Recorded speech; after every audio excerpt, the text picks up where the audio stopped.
Est-ce que c'est la fin des maisons abordables en Estrie? C'est-tu fini ça, les maisons qui sont pas chères en Estrie?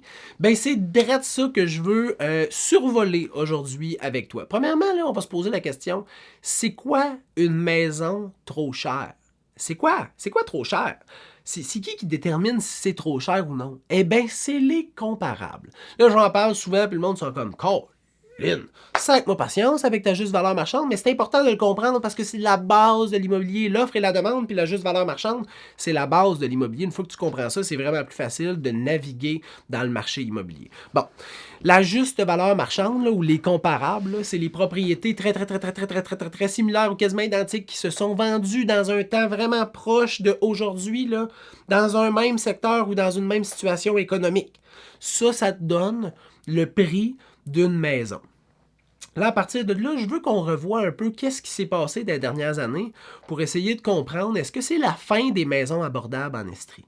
Le prix moyen en 2016 en Estrie là, pour une unifamiliale, fait que condo et propriété unifamiliale, 230 000.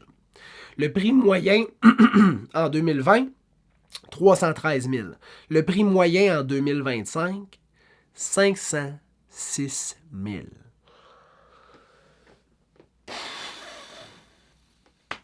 Ouais.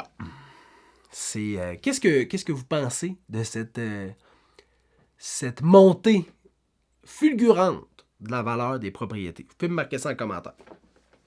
Fait qu'on peut voir que le prix moyen a définitivement augmenté. L'explosion, par contre, est-elle terminée? Parce que là, on veut se dire, c'est-tu la fin des maisons abordables? Là, tu peux te dire que déjà, si le prix moyen, c'est 506 000, c'est fini.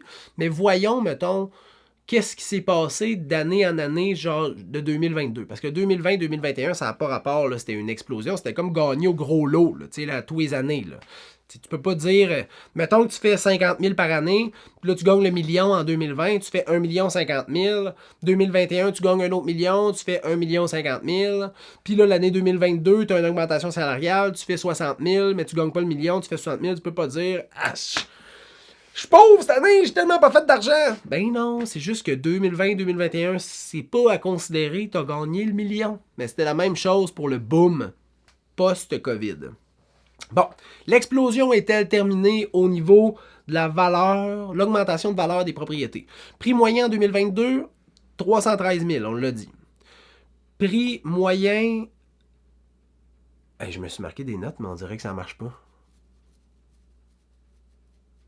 Prix moyen en 2023? Ouais, 2023, 460 000. 2024, 501 000. Puis en 2025, 506 000. Bon, regarde. Je pourrais y revenir sur les statistiques, là, mais on voit qu'il y a eu une croissance, puis à partir de 2023, ça l'a slacké. Fait que, tu sais, il y a eu vraiment un gros pic, puis après ça, c'est plus normal. Hein? C'est une augmentation qui est régulière.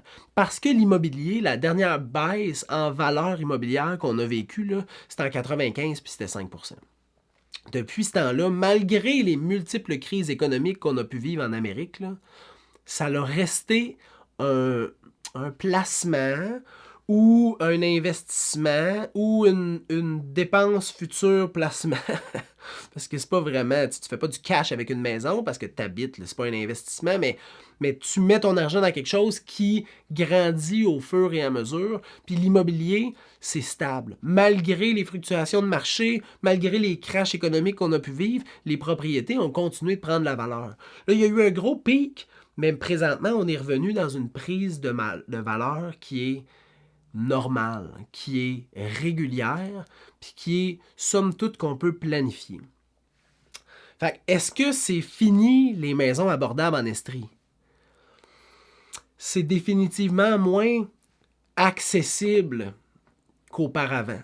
Par contre, je pense que les très grandes explosions de valeur, on les a vécues, puis c'est terminé. Fait que si tu es capable de te gager présentement cette année, puis de te faire un budget pour acheter l'année prochaine, tu ne devrais pas être surpris l'année prochaine de quelles sont les valeurs des propriétés parce que tu es capable de te baser à peu près sur cette année, puis là, ajoute, mettons, on va dire 6%, puis tu es capable de te préparer pour l'année prochaine. Mais est-ce que les propriétés sont moins abordables? Définitivement. Comment tu peux trouver une alternative pour naviguer dans ce marché-là puis essayer de ne pas payer trop cher ta propriété, ben c'est de prendre un courtier pour acheter. T'sais. Un courtier pour acheter la majorité du temps, pour toutes les maisons qui sont sur Centris, là, c'est gratuit. C'est gratuit. Fait que profites-en. Ce professionnel-là va pouvoir calculer la juste valeur marchande, puis te dire si tu veux ton offre acceptée. Selon les statistiques, là, j'ai l'impression que la projection du prix de vente va être de tant de plus que la propriété. Ou, à l'inverse, il va être capable de te dire cette propriété-là est sur le marché depuis 45 jours parce que j'ai l'impression que la juste valeur marchande, si on regarde les statistiques, est de tant de moins que le prix affiché, puis ça va t'éviter de payer trop cher pour ta maison. Mais dans tous les cas, si tu veux payer le juste prix, tu dois avoir une analyse statistique de la propriété et pour faire ça, un professionnel comme un courtier immobilier, mettons, là, c'est la meilleure personne pour te donner un coup de main. Fait, est-ce que c'est fini? Hein? Les maisons abordables en Estrie?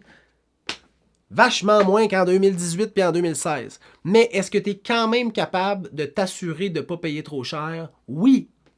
Équipe-toi d'un professionnel qui va t'entourer, qui va t'aider, puis il y a des maudites bonnes chances que tu payes le juste prix pour ta maison. Je te souhaite une bonne fin de journée et j'espère que cette capsule-là t'a aidé à y voir clair. Bonne fin de journée. Bye.